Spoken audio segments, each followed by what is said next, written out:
AI is everywhere at work right now. But for a lot of employees, the day-to-day story isn't transformation, it's pressure. Tighter reviews, harder expectations, and a growing sense that productivity is being used to justify whatever leadership already wanted to do. Today's brief is about that gap and what it does to trust. Welcome to Paper Cut.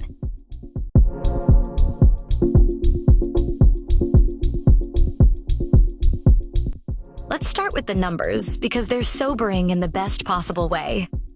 The Register reported on research linked to the National Bureau of Economic Research, based on a large survey of executives across the US, UK, Germany, and Australia. The executives weren't saying AI is useless. They were saying they can't yet see it in the places leaders keep promising it will show up: productivity and headcount. A big majority reported no noticeable change in productivity measures such as sales per employee. And most reported no clear impact on employment either. This matters for one simple reason. Many organizations are already acting as if the gains are banked. The language in leadership updates often assumes the productivity lift is underway, and now the job is to capture it, scale it, or reshape the workforce around it. But if executives can't see the gains yet, and employees can't feel the gains yet, then all the change that happens in the name of AI will be interpreted as something else: cost-cutting, pressure management, or shifting risk onto staff. It also explains why so many rollouts are creating friction inside teams. AI can speed up a draft, but it can also create more checking.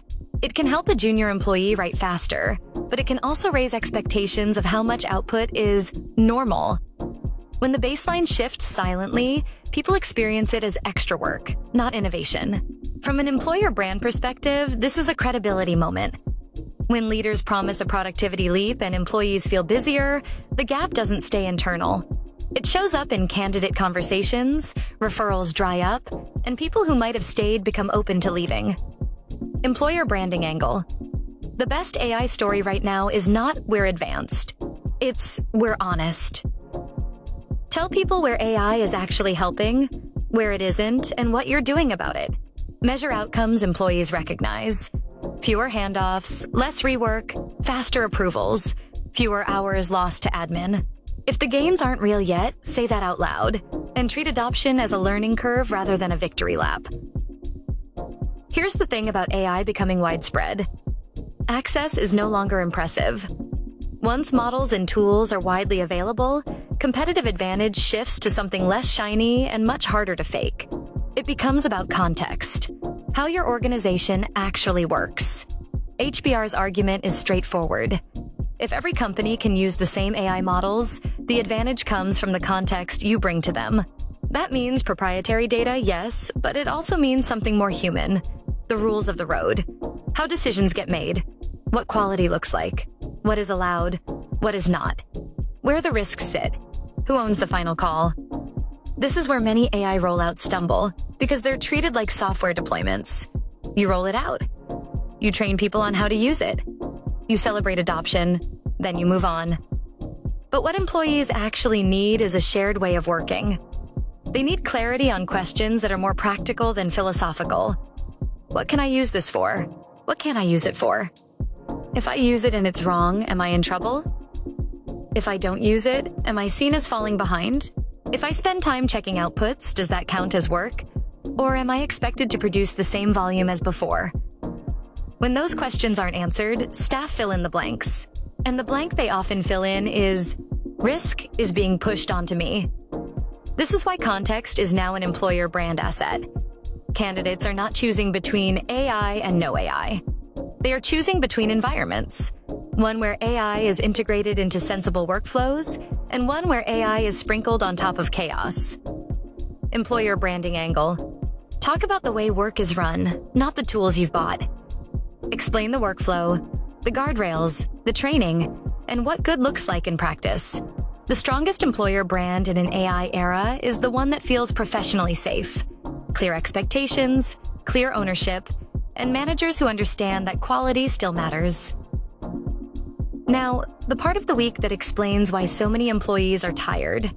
The Independent Singapore covered a viral clip in which an HR product manager argues that companies are using AI, performance improvement plans, and return-to-office policies as convenient tools to push people out.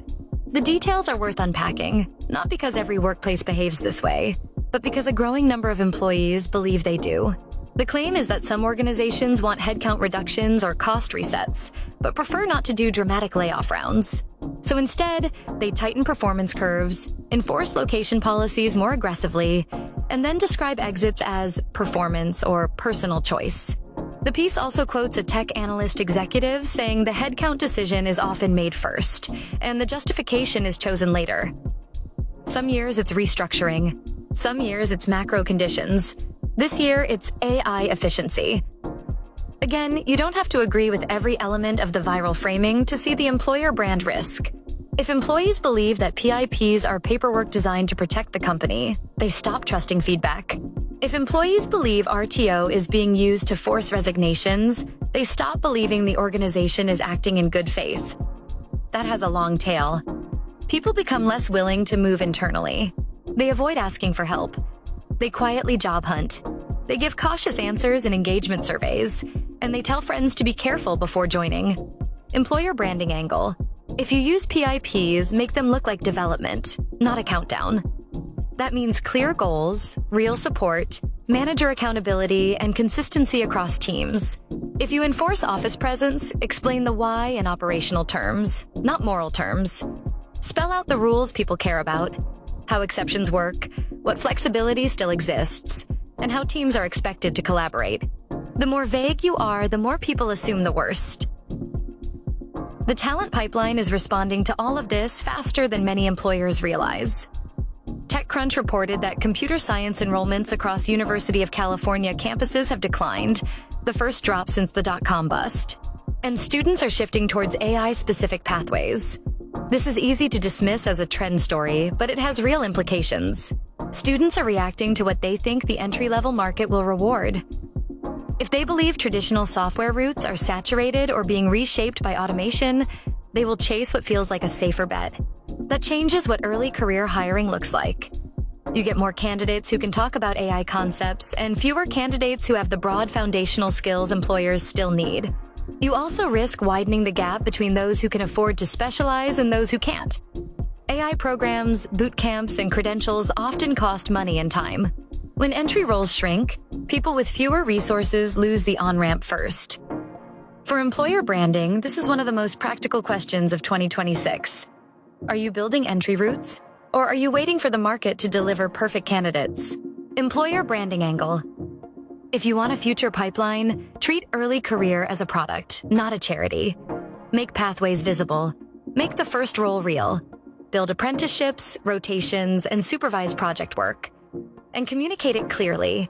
Not "we support growth," but "here's how you get in and what happens in the first year." One of the fastest ways to destroy trust is to repeat extreme predictions as if they're settled facts. Tom's Hardware reported comments attributed to Microsoft AI chief Mustafa Suleyman, suggesting AI could replace every white-collar job within 18 months, claiming human-level performance on most professional tasks. Whether you believe the timeline or not, statements like that travel. They influence how employees interpret internal comms. They change what adoption feels like. If employees think AI is a replacement plan, they treat every tool rollout as a threat. Futurism, drawing on reporting about the psychological effects of AI narratives, points to the stress and anxiety that can come from constant messaging about replacement and obsolescence. If you tell people their work is on borrowed time, they don't become more curious. They become more defensive.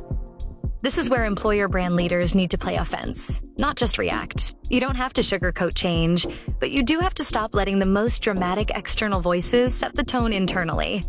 Employer branding angle. If leaders reference bold automation claims, pair them with specifics employees can use. What tasks will change? What tasks stay human? What training is funded? What roles are growing? What does progression look like? When you give people a plan, anxiety falls. When you give them slogans, rumors fill the gap. This week's layoff coverage was less about one huge headline and more about something that shapes the market just as powerfully. How exits are being engineered. The Independent Singapore story captures the mood. More people suspect they're being managed out rather than laid off cleanly. that suspicion changes behavior quickly. People stop taking risks, stop being honest about problems, and stop believing the company is on their side.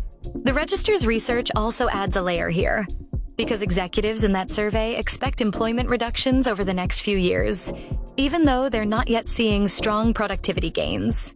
That combination makes employees nervous for good reason. Employer brand teams should treat this as a trust and clarity moment. If an organization is tightening performance reviews or office requirements, it needs to be able to explain what success looks like and what support exists to meet the bar. Employer branding angle. Communicate like you expect screenshots. Be plain about what is changing. Train managers to apply rules consistently. If you want higher standards, give people the tools and time to reach them. When employees believe the system is fair, they will push themselves. When they believe it's rigged, they will leave. AI adoption is accelerating. Proof of value is harder to find. That gap is where poor management habits spread.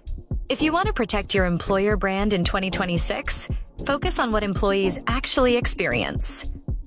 Fair performance systems, workable flexibility, training that leads somewhere, and AI that improves work rather than quietly expanding it. Because candidates don't join your strategy deck. They join your operating reality. Thanks for tuning in to Papercut. Don't let Monday catch you off guard. Subscribe now. See you next week.